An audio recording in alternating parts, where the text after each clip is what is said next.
So today I'm going to be talking about something which is a little unfortunate and that I hoped I wouldn't have to talk about. And I'm going to split it into two subcategories. The first one is the matchmaking, and the second one is the people who leave when they die, or hot drop and then complain and then leave when they die. Okay, so first of all, the matchmaking. In most skill-based games and most battle royales, what you will do is you'll be paired up with someone who has a similar rating to you. In some games they will refer to that as elo, and it's literally a number that's assigned to you that kind of registers how good you are at the game. However, in Apex Legends so far, none of that exists. There's no elo system, there's no ranking system, it's literally, here's two people, there you go, there's your squad. Now for the first few weeks, or nearly the first few months should I say, now we're nearly in April of the game, it's not been too much of an issue. There's not been that many ridiculously good players at the game, so at that point anyone in the game could be matched with anyone else in the game and it wouldn't really matter because everyone was still learning, that's all fine. However, I don't know whether as of late there's been a large influx of new players or whether some of the older players have just stopped playing to play other games. I don't know. But either way, recently when I've played solo games, I've either had one of two people. I've either had someone who's level 100 or someone who's level 10.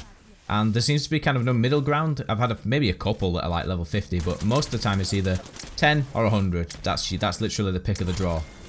Although your mileage may vary, I'm obviously saying this is my opinion.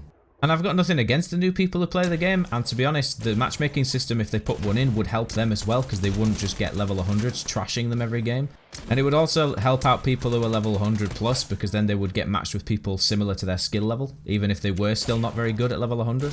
So yeah, I'm really hoping that in the next few weeks to months, they put in an elo system or something that just tracks your stats and kind of makes sure that you're playing against people that are your level. Because right now, games will either feel really easy because you've got a really lucky draw and you've got really low level people, or it'll feel ridiculously hard where you've got someone running around killing half the squads in the game. So moving on now to people who leave the game or hot drop, die, then leave the game. You'll notice that in this video I have only used videos where I've been on my own.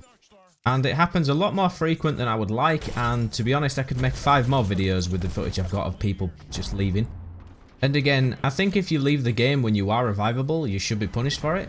It works in other games, and on top of that, it means that you actually have to think about it. If you're still revivable and you leave, you're literally just cutting your squad's chances by a massive amount. But on top of that, if your banner has actually timed out, then yeah, feel free to leave. You're not going to gain anything by staying unless you want to watch. However, the amount of times I've run really far to get someone else's banner back while fighting different squads, and then gone to revive them and then they leave, is ridiculous.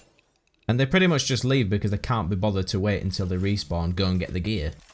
And I have actually won games by respawning people. It really does help quite a lot. And the same with people who hot drop and then leave straight away. It's like they just want to do the hot drop bit and then the rest of the game doesn't really matter. Which in that kind of way of looking at things, why don't they just play a team deathmatch game or a deathmatch game instead of BR? But getting back to the point, I think that, to be honest, a leavers penalty would stop most people from leaving, especially if it was a tiered system where the more you left, the more punished you were. And the counter argument I've had to that when I've been discussing it with people is, well, people would just make more accounts.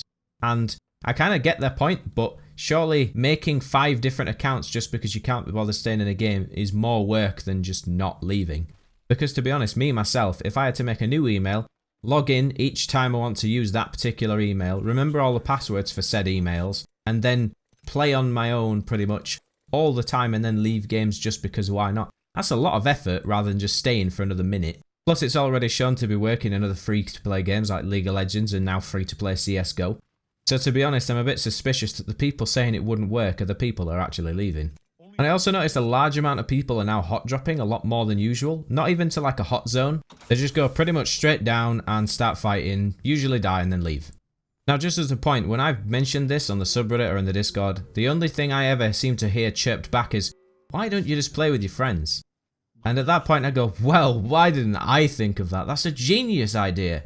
And that response is a great response in the perfect world. Some people get different days off, some people are playing at the same time as other people, sometimes you just miss each other. You can't physically expect everybody, all 50 million plus players, to be playing with their friends all the time. It's impossible. So really, in my opinion, they either need to add more queues or add elo to make it easier to matchmake with people. And on top of that, it would be nice if we had a lever buster system so that people couldn't just freely leave every single game as soon as they die. But as I say, these are my opinions. You will probably have your own. Please let me know what those are in the comments. It's quite a lot longer of a video than I usually do, but that is pretty much the end of it. So if you like this video, give it a like. If you dislike this video, then give it a dislike. And if you really like me, you can give me a subscribe. And as always, my Twitter and Twitch link will be in the description below. And as always, I hope to see you here for the next video.